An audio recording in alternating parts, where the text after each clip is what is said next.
Since 2007, there is always an electric version of the actual Smart model available. But today, Smart is the first company worldwide who changes completely from combustion engines into electric cars. And now they do present the brand new Smart forfour and Smart forfour models. And today, I'm going to check what happens regarding to the new Smart when we talk about design, when we talk about range and battery, and when we talk about connectivity. The Smart has been modernized at the interior as well. So you do now find a new center console, which features a new compartment here at the front. If you close that one, you find a nice surface to put your mobile or something in there. Really easy and nice to use. And if you open it, you find a quite big compartment, and that features two cup holders, which are removable. So you can just take them out and then you find a bigger compartment. Something I really do like a lot. Another new thing here at the interior, and I think more important, is the new infotainment system, which means you do now find an 8-inch touchscreen, and you do find Apple CarPlay and Android Auto. And this really is something very nice, but important to know. That feature is available from mid of 2020 onwards. My Smart forfour is powered by a 60 kilowatt electric engine, and that delivers a maximum torque of 160 Newton meters. And that is, for an electric car, more than enough, because you will find the torque from rev 0 onwards, which means when I put the pedal to the metal, that car really goes quite quick for a small and not so powerful car. Very important, on the other hand, is to know that the car delivers 60 kilowatt as a maximum, but 41 is the permanent power it delivers. And this is important because this is the thing the insurance will use to make your rate. So that means the car then is cheaper. A thing that I don't like so much is that Smart didn't manage to change the drivetrain. I'm fine with that regarding to the engine, but I'm not fine with that regarding to the battery, because this is still the old battery, which means we find 17.6 kilowatt hours capacity, and that is enough for 150 kilometers. So that's exactly the same figure as with the predecessor. And the thing is, of course, that is enough for the day-to-day drive, for your average 30 kilometers a day. But whenever you want to visit somebody, like you want to drive to your relatives, or you want to go on holiday, whatever, you have to recharge every, let's say, 100 kilometers if you go on the motorway. And of course, with the quick charge option, you can charge the car with 22 kilowatt in 40 minutes from 10 to 80%. But think about 40 minutes every 100 kilometer. That is not a real option. And I would have loved to see that Smart delivers something a bit more. When looking at the competitors, it immediately becomes very clear where the Smart's weak point is. For example, the new Volkswagen e-up and its group brother Skoda Citigo EV and Seat Mii Electric offering up to 260 kilometers of maximum range. The new Smart is now featuring the Smart signature instead of the Smart logo at the front. But there is a lot more that has changed regarding to the design, and about that I'm going to talk now to Gordon Wagoner. Well, I think with the new Smart we made a significant change. Behind me you can see the Edition 1, which is really cool, in grey color with black accent, black wheels, so it's very sporty. So in general you see that this car becomes more sporty and gets more identity, and in fact it's more of a true Smart identity. When you remember the very first one, it has the eyes up there, the mouth down there, and we did the same thing. We moved the grille further down to the road, made it bigger, more significant. You can get it in contrast color, but you can also get it in body color, so it blends more nicely into the whole car, and it's a bit more calm, as this is an electric car now, so it doesn't need that much air. It's more environmental friendly, and the grille is emphasizing that. So I think with that we are capturing more of the true Smart DNA. Yeah, we wanted to differentiate the Smart forfour and the Smart forfour. We wanted to give each of the cars their own character, so therefore the grille is different. The two-seater comes still with a little smile, and the four-seater is a bit more angry, a bit more sporty, a bit more aggressive with the negative tilting grille. So therefore we created two characters. We modernized materials, color and trim, and most of all the connectivity. So you get bigger displays, you get Android Auto, Apple CarPlay in the car, so you can connect your smartphone. I think that's a must for this digital savvy customers of Smart. In the datasheet, you do find a figure of about 15 kilowatt hours per 100 kilometer driven when we talk about the consumption of the new Smart. And the good thing is, during my test drive here in Valencia, that's exactly what I used. So my car shows me a figure about between 15.3 up to 15.6, depending on my driving style. And of course, I do drive in the city most of the time. I do drive easy, but I really managed to get that figure done without thinking about it.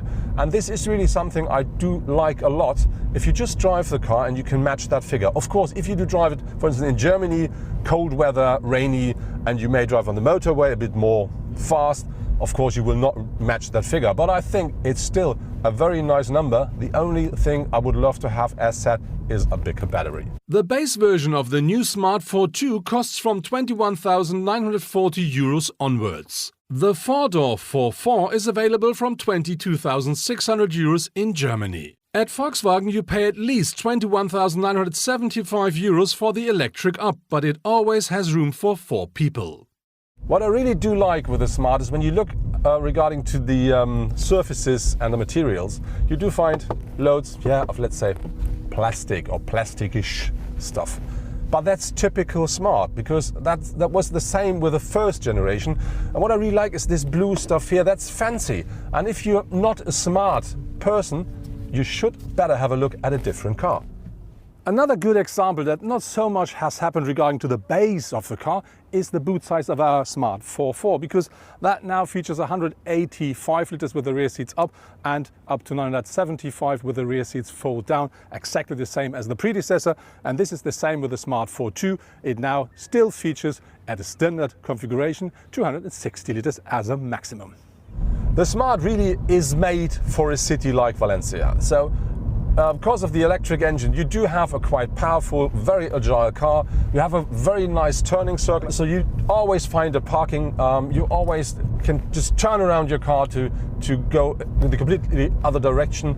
And because of the electric engine, the car is quite quiet on top. So really made for the city and great fun. So now I'm in my Smart. Let's say that, because this is the Smart forfour, and that for me is the real Smart. And that car is so agile, so quick, so nasty, so nice to drive in the city.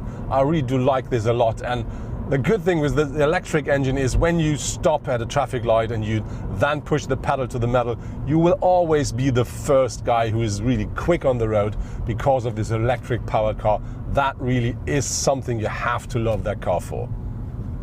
When you drive the Smart forfour, that car has a different wheelbase than the forfour, of course. And that means, on one hand, the advantage is the turning circle is a lot less. And so the car is more agile. The downside is that because of the shorter wheelbase, the car does work less good regarding to bumps in the surface of the road. And that means from time to time you really get a different kick. But on the other hand, it's a bit like when you say you drive a motorcycle. It is a different connection to the road, so a little bit more, more strong, more intense. And when you get used to that, there really is something special. But it's not always fun. So like here in Valencia, you do have loads of these potholes. And then I really have to say I do miss the longer wheelbase. Shortly after we started with the Smart forfour, the car shows me a maximum range of more than 150 kilometers.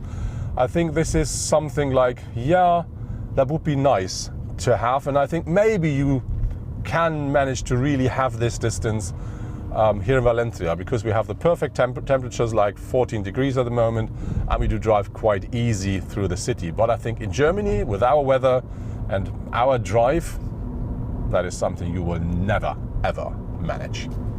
What I really do like with the Smart is that you do find, and it doesn't matter if you talk about the forfour or forfour, at the front seats, loads of space even for tall people like me. So I'm nearly 2 meters tall.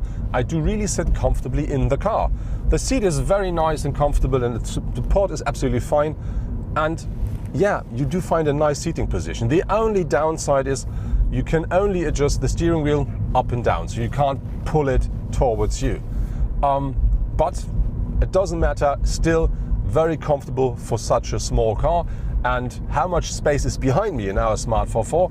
Let's find out by having a short stop. So this is the short break to see if I can sit behind me.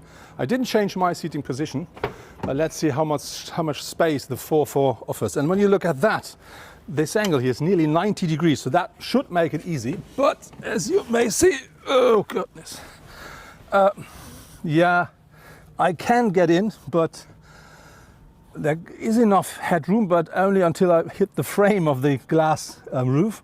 And you see, for my knees, that doesn't work. So yeah, that's not that much space in that small car. That was my test drive with the new Smart forfour and Smart forfour. What I really do like with the new Smart is it's still a real Smart, which means the car is agile, it's fun to drive in the city, and the consumption is very nice. So we used about 15 whatever kilowatt hours per 100 kilometer driven, which is nearly exactly the same figure as you may find in the datasheet. On top, what I really do like with the car is it is refreshed. So you do now find Apple CarPlay, Android Auto, you find a new infotainment, which is then 8-inch as a touchscreen, and you do find, of course, everything else you expect from a modern electric car.